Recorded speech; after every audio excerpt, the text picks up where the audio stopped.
Production funding is provided by A. Reddix and Associates, Health Information Resource Center, offering short-term training for long-term professional careers in medical coding. HIRCVA.net. Discussing the issues and celebrating the successes of the African American community. This is Another View. Hi everybody, I'm Barbara Ham Lee. Welcome to Another View. When I say the East End of Newport News, what image comes to mind? Do you envision a section of the city with no grocery stores, very little retail outside of convenience stores, low-income housing, crime, and despair? Or do you see a neighborhood in the process of rebuilding with gems like the Downing Gross Cultural Center and the Community Free Clinic, homes being revitalized, crime coming under control, and residents taking pride in their community? Which vision is the right one? Let's ask our guests. Please welcome the Mayor of Newport News, the Honorable McKinley Price, and Police Chief Jim Fox. Welcome to the show, gentlemen. How are you today? Well, thank you. Good. Which image is the right image, Mayor? Actually, the second one is the image. I was born and raised in the East End and currently live there. It is a rebuilding community, a community where you have a lot of long-term residents that are proud of where they live and actually have been quite puzzled why that image has been there for so long. It's just that the negative is always amplified and very little is done about the positive. But when you ride through the city, you got to admit, I mean, you see a lot of rundown housing. You don't see a lot of grocery stores. You don't see a lot of commerce in that area as compared to other parts of the city. So are residents, or do people think, well, maybe this section of the city is a little left behind compared to the rest? Well, it's just you've had historically a concentration of low-income housing, and there's a lot of poverty in the area, and sometimes those other things follow that. But what you also have is a lot of long-term retired residents. You have sections that are very average in income and above. So there's a mixture there. But as I said, most people prefer to amplify the negative. Chief Fox, one of the issues is crime. I mean, people who live outside of the East End have said, you know, oh my goodness, you go there, you drive through there, there's this image that, I don't know, if you drive through there, that something is going to happen to you. That's not necessarily the case according to the stats you were just discussing with me. No, it's not the case. You know, I've been chief since 2004, and we've been working in all parts of the city, and there's crime everywhere. But we've reduced crime overall by 20% in that precinct. And also violent crime is down 29%. Violent crime since 2004. Since 2004. Right now, if you were to ask me what is the major crime problem there, it's property crimes, you know. But again, we have that all over the city, and every police department is dealing with that. I've seen a big change in that community, and there are great, pretty neighborhoods in that community. What is the relationship between the police department, police officers, and the overall community of the East End or Southeast Newport News? You know, police in cities, and especially in areas of public housing, we're constantly working to develop trust. I know that, and we admit that. But we have a lot of trust. I'm out just about every night of the week. I spend as much time in the Southeast community as I do anywhere else in the city because we're working to get good relationships with the community. I'm on the board for the free clinic. I have officers that really are there pretty much every day that it's open. So, you know, we build trust every day. And trust is communications and creating a team. And I think that's what's happening there. You know, people call me when they have problems. There are people that are willing to stand up and say, you're not going to sell drugs on my corner. So do you think there's a disconnect a little bit between some of the people, and I'll ask you, Mayor Price, since you live there, between those long-term residents and others who may not have as much trust as the police chief is talking Well, about? I was going to say it depends on that question who you ask. Those who are probably committing the crime, sure, they're going to give you that answer. But those who have been long-term residents, and as he said, has the trust of the police to call them, let them know what's going on. The Crime Watch there, we had one of the largest audiences the other night that's been in the city, talking about the new tax abatement that we're going to have there, so you'll have better chance of improving your home and your property. That's recently been done by the city council. So we're on a path to be able to, I think, to turn that whole area around. With the new Jefferson corridor, we're going to do between 25th and 36th Street, revitalizing that area. Hopefully the Aaron Brooks project will come to fruition. So there's a lot of things. Speaking of the Aaron Brooks project, that's been on the drawing board for a long time. That's a mixture of low-income and moderate and upper-income housing, mixture of housing right, and prices, some business as well. So we've got some commitments from some organizations that want to go in there as well to join with that. And we should know definitely by January whether or not he's going to spearhead that or if we're going to go in another direction. Okay, and what's been the holdup? Just trying to make sure that it is successful. And that's what we want. We want to make sure that if we're going to do it, we're going to do it right and it's going to be successful. Chief, I'm going to go back to one other point that you made. Now, I do know that in talking with Rashid Wyatt with the NAACP and some other people in that area, that there's a citizens review board being discussed. Are you on board with that, or where is it in the process? He and I have met, and he shared with me his feelings. We have a great relationship. I've been to a number of their meetings and spoke, and I feel like he and I have open... He is the president of NAACP. Yes, he is. In that area, okay. And we have an open communications. Personally, I don't think we need a review board. It's all about trust. If you can't trust the police chief, you need a new police chief. I answer to a city manager. The city manager answers to the mayor and city council. I'm held accountable. We're a nationally accredited police department. We have a review process in place. I just think it would add another layer that's not needed. I wouldn't feel that way if we weren't the police department that we are. So you feel that the discussion is open enough already that it's not necessary to add that extra layer? I'm a very transparent chief. I'm out constantly. I'm willing to talk to people. I'm willing to listen. I do what's right. Okay. So I mean, are the citizens still talking about it now? Yes, they are. So they're still discussing. The manager is discussing it. I think I understand in Virginia that, and I'm used to this because coming from Maryland and having worked in the police department in Maryland, there was a citizens review board there. But I understand that in Virginia that there aren't any. Is that correct? I think there's discussion in Fairfax County. Okay. But I know of none in this region. In this area. Yes. What do you think about it?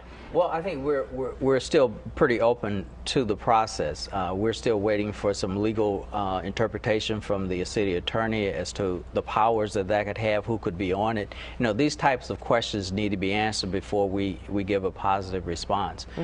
City Council is going to have to look at that issue and see if they think it's right for the city to do that. Personally, I'm not there yet. I don't think we're at a point where we need that. I've expressed that, but I'm not closed-minded about it at this point either. At this point. You mentioned the tax abatement program, and I know that this is something that the council just recently voted on. Explain what that means to the people in the East End in terms of revitalizing their homes. Well, what has happened is that several of the limits, it used to be a certain amount that you had to have a percentage of your house, its value, that you had to remodel or renovate in order to apply for it. So those numbers have been decreased. The process has been streamlined. It's made easier. So it will be open to more people and an easier process to do. You don't have to do as much. You don't have to do as much to your house as you did before. So if you just want to do replacement windows and it qualifies as a percentage of your house for remodeling, then you'll be able to get a tax abatement from that. What about jobs in that area? Is that an issue? Jobs, to both of you. Jobs is an issue everywhere, not just in that area. So we are hopefully, again, with the revitalization, the starting point of the nucleus of that area with Jefferson Avenue, businesses coming in. Take the Hornsby business that moved across the street. They've gotten 200 new customers just since that move with beautification of their property. And that's the type of reaction we expect to have once we start to revitalize that area. Are you in discussions with like any major grocery stores or things of that nature? We are. We're in major discussion with major companies.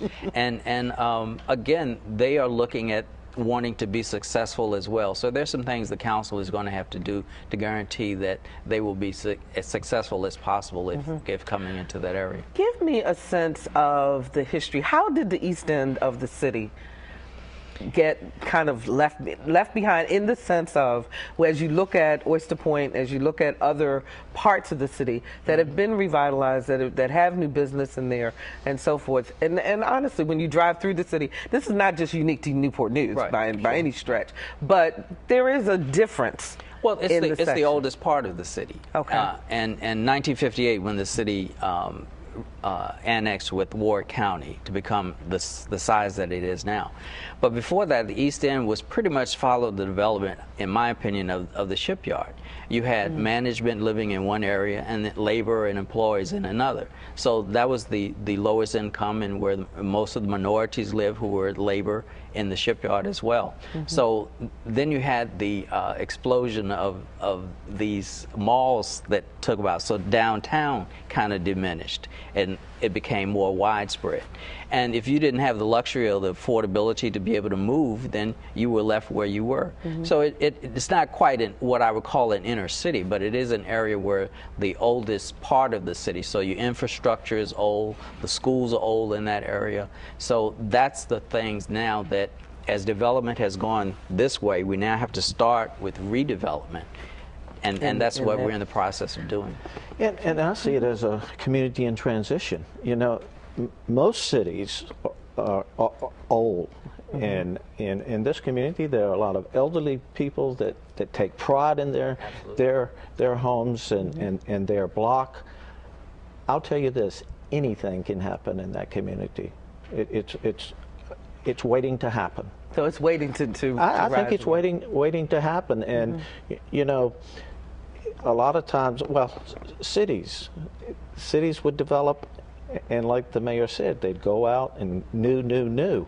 We have an opportunity of redevelopment in Newport News, and it's going to happen. It is. It's an exciting time. I'm still on the visit the Task Force 1, which is responsible for that area and its development, and imagine having the opportunity to create a neighborhood any way that you would like. And you should see the people there. They're excited about the potential. We have the plan now for the waterfront development and for the Task Force 1. So tell us a little bit about what that's going to look like. Well, it depends on what you want it to look like. Okay. There's going to be greater access to the water, which I think everybody would like to see, to be able to get to the waterfront, which is a beautiful part of the city. You have homes that we could have high-rise apartments. The problem is a lot of public housing that we have to wait to see whether or not that's going to continue. A lot of the public housing has been diminished, so there's the potential there for development and growth. So it's almost like a blank canvas right now. You can create the neighborhood mixed income, mixed housing, which I think people will see is the best route to go. And are the citizens themselves involved in this planning? Oh, absolutely. Are they excited about Absolutely. it? And I mean, from all spectrums of the community. From all spectrums. The task force has people who live in the community from all sections of the neighborhood, from public housing as well as from affluent neighborhoods. I know that you just graduated. New recruits, yes, and they are going to be sent out into the field eventually. Is there a concentration in the southeast end, in terms of making sure that that crime rate continues to go down? Well, you know, we police under a philosophy of intelligence-led policing.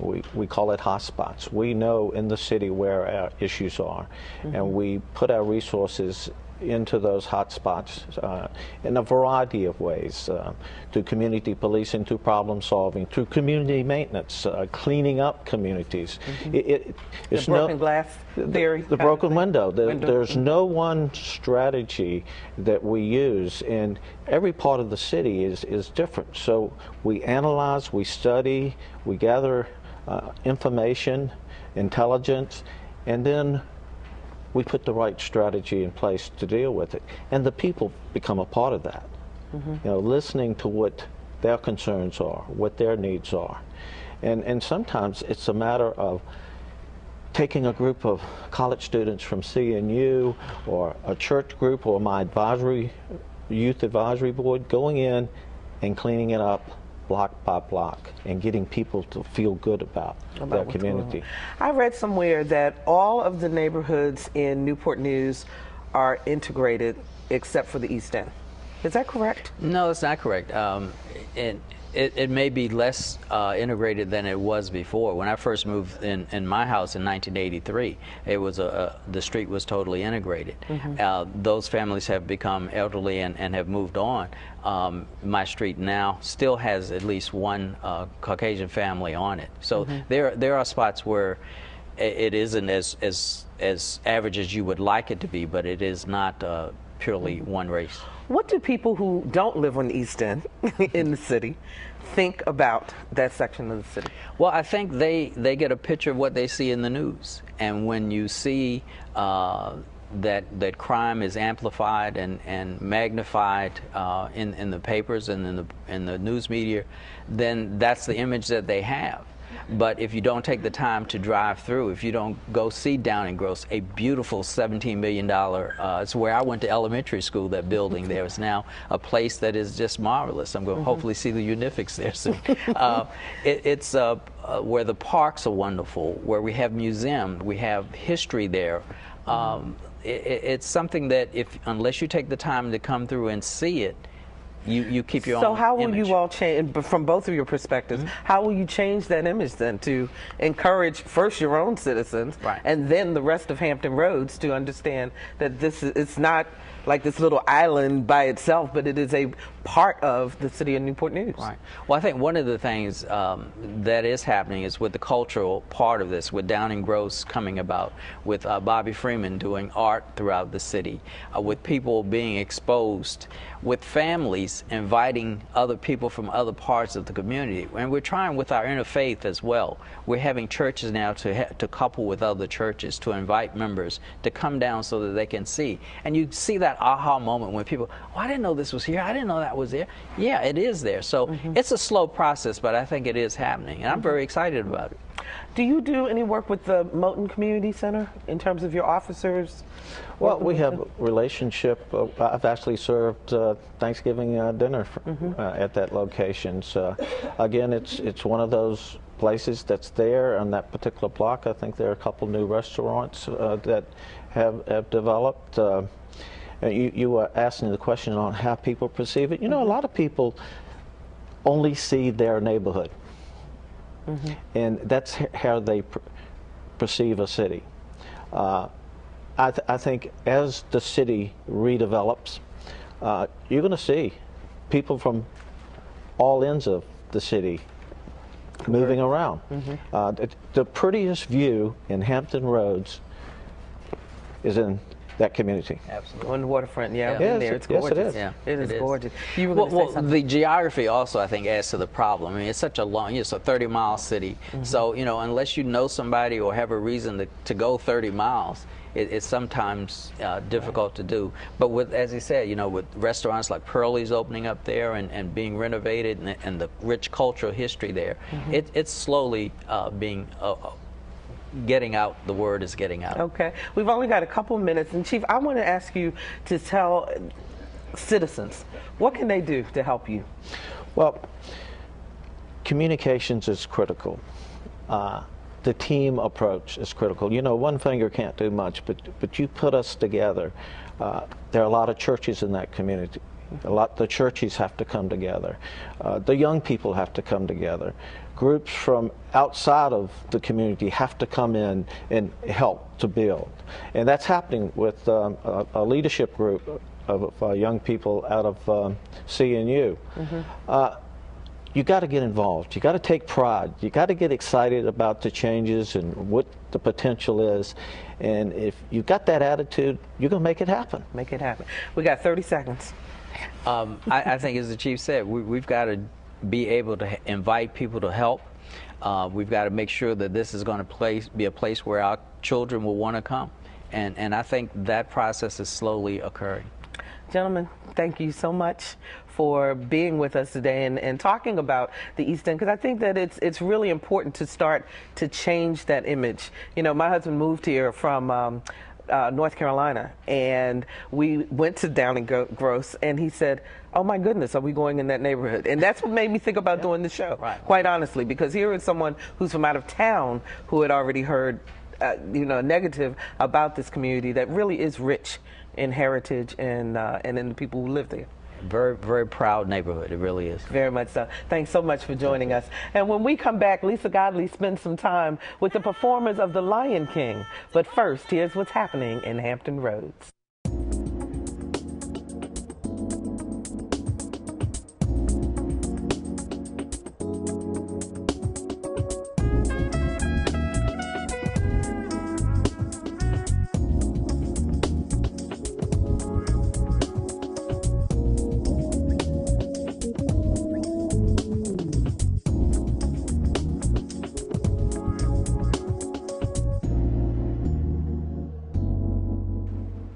Disney makes magic like no single magician ever could. Whether it's a theme park, a movie, or a cartoon, we all expect something spectacular from Disney.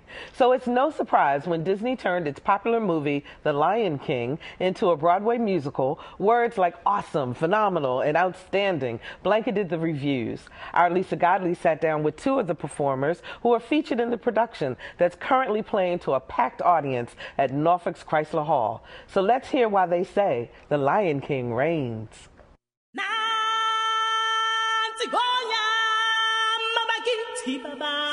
Great music, beautiful scenery, and magnificent costumes are just part of what makes Disney's theatrical production of The Lion King a captivating performance. But no theatrical production would be complete without a talented cast to sing the songs and deliver the lines that make us laugh, cry, and think. Omari Tao spends a lot of time keeping the Lion King audiences in stitches, portraying Bonsai, one of three hyenas who are henchmen to the arch-villain Scar.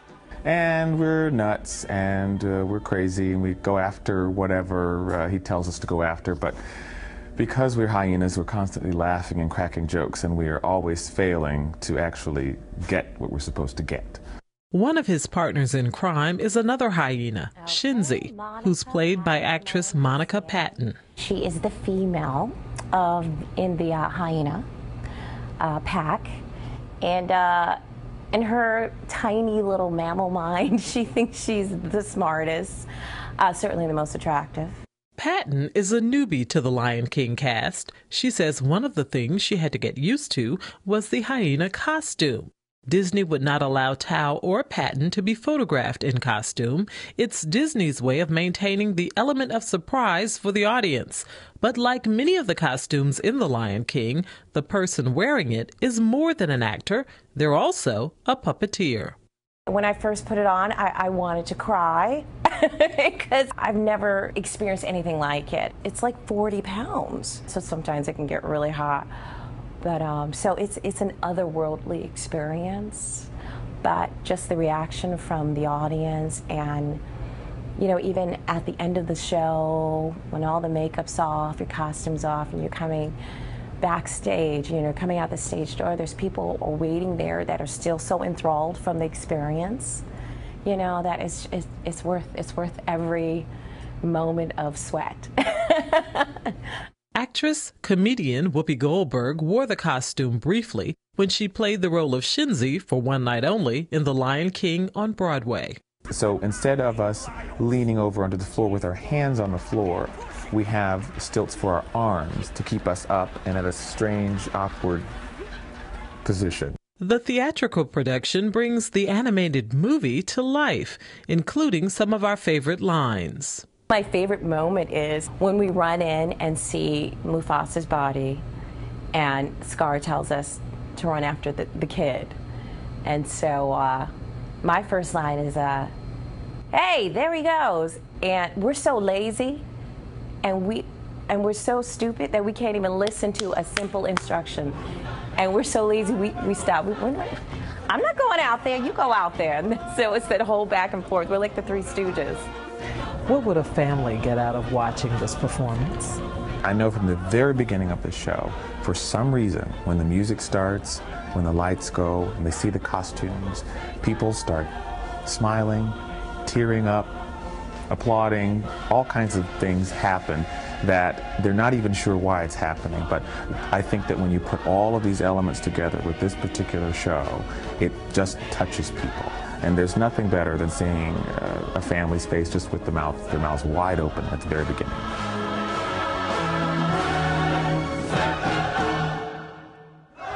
For Another View, I'm Lisa Godley. And you can catch The Lion King until January 2nd. We end tonight's show by paying tribute to two pioneering women in the African-American community of Hampton Roads. Mrs. May Scott, mother of Congressman Bobby Scott and mother-in-law of our guest tonight, McKinley Price, died on Thanksgiving Day. Mrs. Scott taught science in the Newport News public school system for 22 years and is survived by her 4 children. Johnny Rouse, a member of the Norfolk 17, passed away this week. Johnny and the other 16 students were the first to integrate Norfolk Public Schools. Our condolences to the Scott and the Rouse families. And we thank you for spending some time with us today on Another View. Next week, bed and breakfast, African American style. We'll see you next time for Another View. Production funding is provided by A. Reddix and Associates, Health Information Resource Center, offering short-term training for long-term professional careers in medical coding. HIRCVA.net.